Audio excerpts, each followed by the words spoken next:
Happy birthday to me.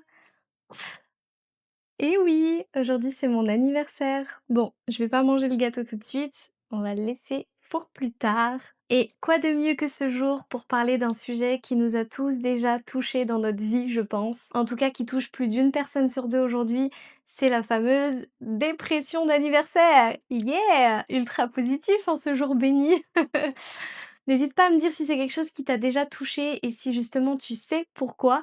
Mais aujourd'hui, je vais t'expliquer les raisons qui font qu'effectivement, quand on se rapproche de notre anniversaire, des fois, on peut avoir un petit coup de blues. Le fait de ne pas se sentir très bien, que ce soit avant, pendant ou après. Et même si pour le coup, ça va dépendre de chacun, je te donnerai quand même un petit point qui semble essentiel à ne pas oublier justement pour se sentir mieux si ça arrive. Alors, la première raison, et pas des moindres, c'est le fameux bilan imposé. Et c'est un petit peu ce qu'on retrouve aussi lors de la nouvelle année. Je pense que pareil, ça a déjà dû t'arriver. D'autant plus si on s'est fixé des objectifs et que ce soit les résolutions de nouvelle année ou l'anniversaire, des fois on a tendance à se fixer des objectifs du coup pour l'année suivante, se dire ok, quand j'aurai tel âge, je veux avoir fait ci, ça. Pour la nouvelle année, idem, hein, on va se fixer des résolutions à faire sur l'année du coup. Et c'est vrai que là, on est obligé de faire un bilan. Donc d'autant plus, et ça c'est le point numéro 2, s'il y a un écart entre nos attentes et la réalité, là, c'est vrai que ça peut faire mal, même si encore une fois, c'est pas obligatoire. J'y reviendrai à la fin. Mais du coup, c'est vrai qu'on est un petit peu forcé, entre guillemets, à faire un bilan parce que mine de rien, bah, on peut pas vraiment échapper à cette journée.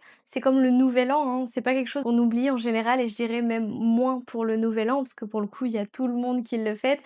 L'anniversaire, c'est vrai que bon, si on cache un peu la date, si on a très peu de proches, ce qui peut être triste, et que du coup personne nous le souhaite, on pourrait potentiellement, il y en a des fois qui oublient leur anniversaire, mais de manière générale, c'est vrai que c'est rare de passer à côté et du coup ça force un petit peu à faire ce bilan tout simplement. À se demander où on en est dans la vie, est-ce qu'on a du retard ou pas.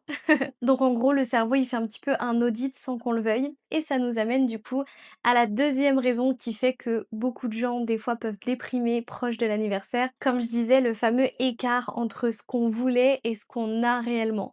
Pour autant, j'y reviendrai à la fin, mais voilà, on peut jamais avoir vraiment ce qu'on veut dans la vie précisément. Même si on s'attend à des choses, ça se passe jamais comme on l'imagine. Donc la question, ça va plutôt être est-ce qu'on est satisfait de ce qu'on a fait? Est-ce qu'on est fier de nous-mêmes? En général, c'est les questions en tout cas qui reviennent. Et ce fameux écart entre les attentes et la réalité, c'est pas seulement sur les objectifs qu'on s'est fixés. Même si, en général, encore une fois, tout dépend des personnes, ça peut être un des premiers critères. Si on s'est dit à cet âge-là, je pensais peut-être avoir des enfants, avoir telle vie, faire tel travail, avoir telle somme d'argent, etc., etc., etc. Et que finalement, c'est pas du tout le cas, ou en tout cas qu'on a l'impression d'en être loin, parce qu'il y a des personnes aussi qui ont dépassé ça et qui sont même très fiers d'eux et qui le célèbrent, hein. C'est pour ça que j'insiste, ça ne touche pas tout le monde. Là, cette vidéo, ce sera plus pour les personnes qui se sentent concernées ou que ça a déjà touché, du coup, qui vont pouvoir comprendre. Mais il y a des personnes qui vivent trop bien leur anniversaire, au contraire, qui vont le célébrer plus, et on peut aussi avoir un coup de blues et le célébrer, hein, on peut faire les 2. Et il y a des personnes qui vont être constamment en évolution, qui vont faire cette fameuse petite chose que je te dirai à la fin de vidéo qui peut aider, et du coup qui seront toujours fiers de leur évolution et de ce qu'ils ont accompli. D'autant plus s'il y a matière à l'être justement. D'où l'importance quand même de tenir ses engagements et là pour le coup je pense que c'est surtout la discipline qui joue. Mais ça on pourra en parler dans une autre vidéo. Donc bon, comme je disais, on va avoir l'écart entre ce qu'on espérait dans notre vie et ce qu'on a réellement accompli entre guillemets, mais on peut aussi avoir une frustration entre ce qu'on a attendu de cette journée et comment ça se passe réellement. Parce que des fois, on va vraiment attendre quelque chose de cette journée, on va attendre d'être entouré, d'être heureux, de se sentir spécial. Et des fois, ça se passe pas comme ça, cette journée-là. Et du coup, on peut effectivement avoir aussi un coup de blues. Et là, pour le coup, c'est le jour même. Peu importe pourquoi dans la vie, quand on a des attentes, le revers de la médaille, ça peut effectivement être la frustration. Donc bon, des fois c'est tout l'inverse. Des fois on ne s'attend à rien et là on a une avalanche de surprises et là ça fait super plaisir. Le troisième point qui rejoint un petit peu le premier, c'est le fameux temps qui passe. Où là, on va se dire: «Ouh là là, bah, je vieillis tout simplement». Du coup, ça peut créer un petit peu un sentiment d'urgence. Encore une fois, tout ce que je dis, on le retrouve aussi très souvent au nouvel an, mais là, pour le coup, ça nous touche personnellement parce qu'il y a un numéro qui s'ajoute. Donc vraiment, on prend de l'âge. Évidemment, ça peut faire peur de vieillir pour plein de raisons et ça dépend aussi des personnes. Puis mine de rien, c'est aussi de l'inconnu, hein. c'est quelque chose qu'on n'a jamais vécu, mais s'éloigne de l'enfance. On va avoir aussi la peur de ne pas accomplir ou la peur de ne pas avoir fait assez de choses. Parce qu'il y a quand même une forme d'inconnu à ne pas savoir justement comment ça va être. Parce que finalement, quand on parle des fois avec des personnes âgées, bah voilà, elles disent qu'elles vivent très bien leur vieillesse. Mais c'est vrai que quand on est jeune et qu'on prend de l'âge, d'autant plus quand c'est des décennies, en général, ça peut un peu plus impacter. On se dit: «Oh là là, genre qu'est-ce que ça va être?» On a du mal des fois à se dire ou en tout cas à associer le fait de vieillir ou on pourrait dire de grandir mine de rien, avec le fait justement d'être heureux, de faire plus de choses dans sa vie. Pourtant c'est pas incompatible, mais comme on est dans l'inconnu, on ne sait pas, tant qu'on ne l'a pas vécu, on ne sait pas ce que ça fait d'avoir 40 ans, 50 ans, 60 ans, 70 ans, peu importe. Ça peut effectivement faire peur, d'autant plus que bon, bah, on se rapproche entre guillemets de la mort. Enfin, il y a plein de choses qui peuvent faire que ça fait peur. Du coup, voilà, le point numéro 3 très souvent, ça va être le rapport au fait qu'on prend de l'âge. Pour le 4 je dirais que ça rejoint un petit peu les attentes qu'on se fait des fois, mais ça va être le besoin de reconnaissance.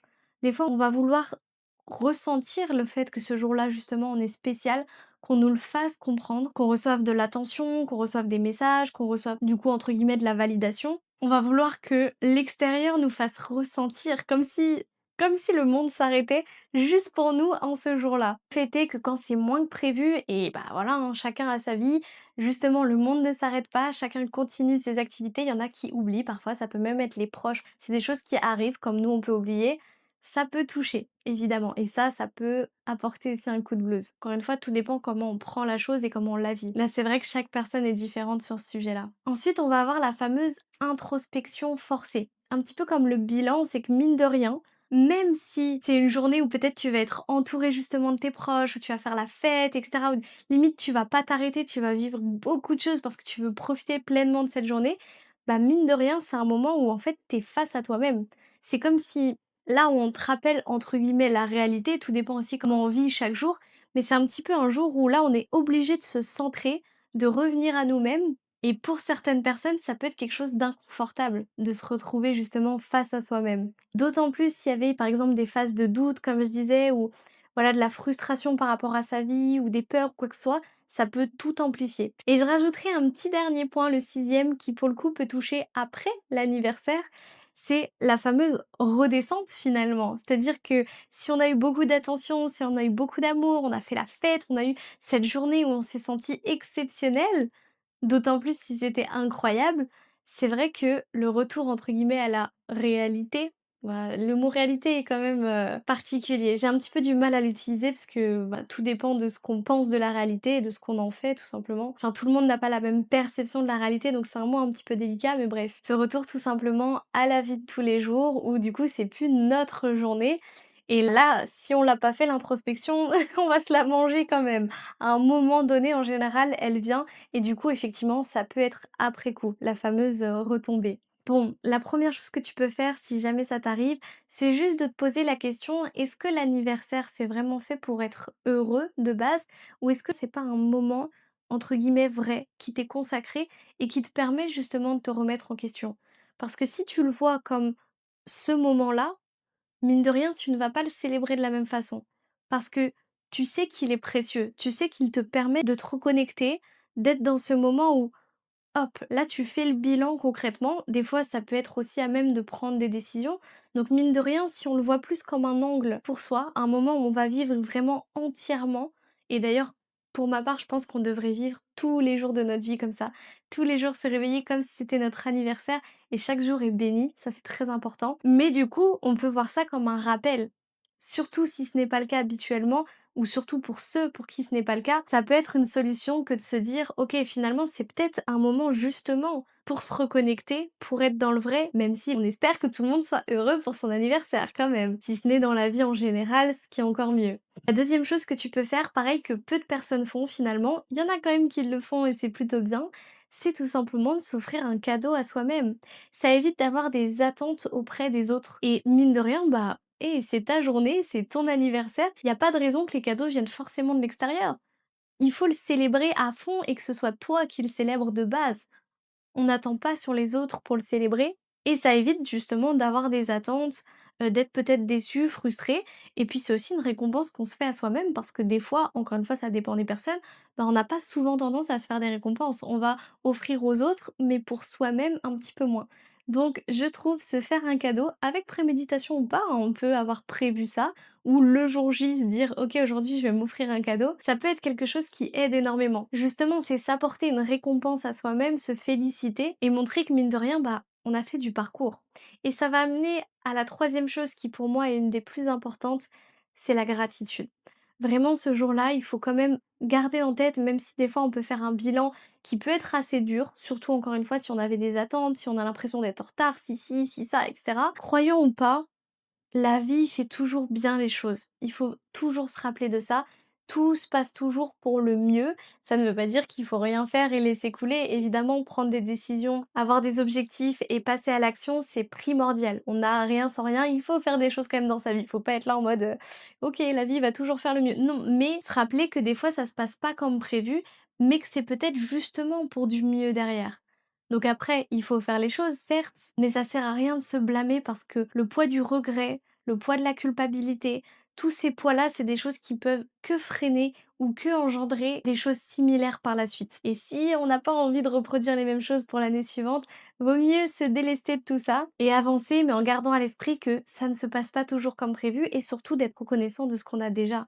D'où l'importance de la gratitude, puisque là, si on se rend compte de tout ce qu'on a accompli, même des micro-victoires. D'ailleurs, ça, c'est un exercice qu'on devrait faire quotidiennement et qui peut énormément aider. En fin de journée, trouver trois, quatre victoires qu'on a eues dans la journée, même des micro-victoires. Ça permet de lancer justement comme une roue à succès, comme une roue à victoire, et de prendre cette habitude d'accomplir des choses et d'en être fier. Plutôt que, au contraire, se dire: «Oh, j'ai pas fait ça, j'ai pas fait ça», et de garder ce poids-là et de le répéter encore et encore. Donc vraiment être reconnaissant de tout ce qu'on a et de tout ce qu'on a pu avoir sur cette année parce qu'il y a forcément du positif, forcément, toujours. Et ça aide non seulement à être plus heureux pour l'avenir, mais surtout à construire et à attirer de plus belles choses pour la suite. Donc, c'est full bénef. Sur ce, je ne vais pas tarder plus que ça parce que j'ai envie aussi de profiter de mon anniversaire. Bon, en réalité, c'est demain, mais en France, il est déjà le 31 mars, donc on va dire que c'est déjà le cas. Bref, sur ce, si jamais d'ailleurs c'est toi aussi ton anniversaire, je te souhaite un excellent anniversaire. Si tu décides de re-regarder cette vidéo le jour de ton anniversaire, je te souhaite aussi un très bel anniversaire. Chéris-le, bénis-le, profite à fond de cette journée parce que c'est la tienne. Et je pense que tous les matins, de toute façon, on devrait se réveiller et profiter pleinement de notre journée de la même façon. Donc, je te souhaite soit une très belle journée ou une très belle nuit en fonction de l'heure à laquelle tu regardes ça. Et je te dis à très vite. Bisous, ciao ciao.